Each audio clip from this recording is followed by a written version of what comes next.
اسی طرح بنو نذیر کے بہت سے صحابہ، انصاری صحابہ کے بچے بنو نذیر قبیلے والوں کے پاس تھے. کس طرح جیسے بدوؤں کی عادت ہوتی تھی کہ وہ اپنے بچوں کو پالنے کے لیے دیہاتوں وغیرہ میں بھیج دیتے تھے، اس طرح بنو نذیر میں بھی بھیجا کرتے تھے.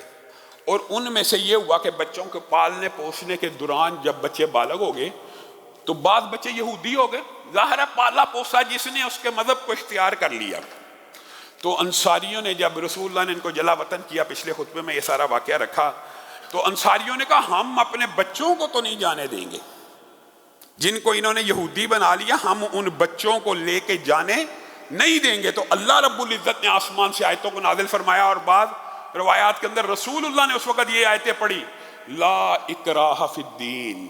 اب یہ دیکھیے یہ کتنی عظیم آیت ہے. سگا بیٹا، سگا انصاریوں کے سگے بیٹے تھے، ان کے پاس رہ کے یہودی ہو گئے، اور انہوں نے چاہا ہم ان بچوں کو پکڑ لیں اور ان کو جانے نہیں دیں گے. تو اللہ رب العزت نے قرآن پاک میں ان آیتوں کا نزول فرمایا، رسول اللہ نے یہاں بیان فرما دی اس وقت، لا اکراہ فی الدین، دین میں جبر نہیں ہے. اگر وہ یہودی ہو چکے ہیں اور وہ جانا چاہتے ہیں ان کے ساتھ، تم اپنے بچوں کو مت روکو، اپنے بچوں کو مت روکو.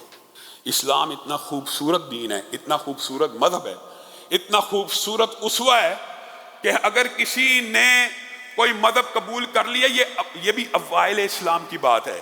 اوائل، بعد میں یہ وہ بچے نہیں ہیں کہ جو پہلے مسلمان تھے اور بعد میں یہودی ہوئے. یہ پرورش کے اعتبار سے انہی کے پاس رہ کے یہودی ہو گئے تھے، ان کے اوپر مرتد کے احکامات نہیں لگتے. یہ بات سمجھنے کی ضرورت ہے. تو رسول اللہ صلی اللہ علیہ وسلم نے لا اکراہ فی الدین کا کلیہ یہاں پہ بیان کیا.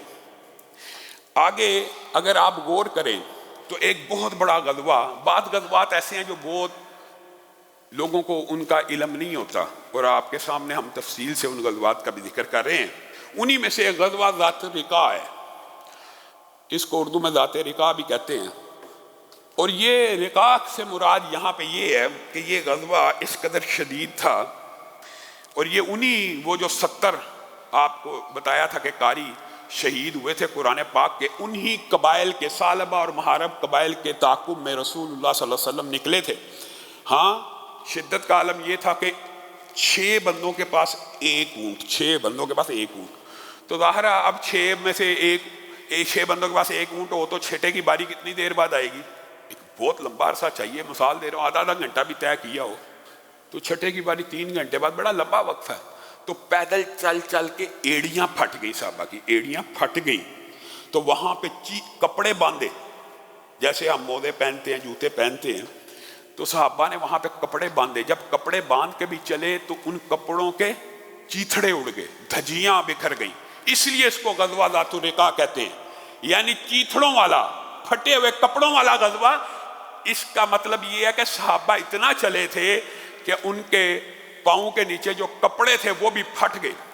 اور رسول اللہ صلی اللہ علیہ وسلم نے اس غزوے کے اندر 700 کے قریب مجاہدین کے ساتھ شرکت کی، اور ان قبائل کو بدترین شکست دی، اور بغیر جنگ کے وہ اچانک حملے کیے ہیں. رسول اللہ صلی اللہ علیہ وسلم نے احد کے بعد وہ جو ان کا پراپوگنڈا تھا نا کفار مکہ اور قریش مکہ کا کہ ہم جیت گئے، آپ کے سامنے احد کا سارا واقعہ رکھا تھا کہ حقیقت میں بھی وہ کوئی ان کی بہت بڑی فتح نہیں تھی، لیکن انہوں نے عرب معاشرے میں پراپوگنڈا بہت کیا کہ ہم جیت گئے.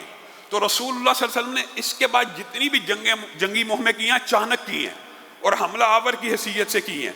اس کا مقصد دفاع بھی تھا، لیکن بطور آپ اگریشن کے یہ سارے کے سارے غزوات کو دیکھیں کہ اس میں رسول اللہ آگے بڑھ کے جنگ کر رہے ہیں، تاکہ وہ جو معاشرے میں پروپیگنڈا ہے کہ رسول اللہ صلی اللہ علیہ وسلم کا لشکر شکست کھا گیا وہ ختم ہو گیا.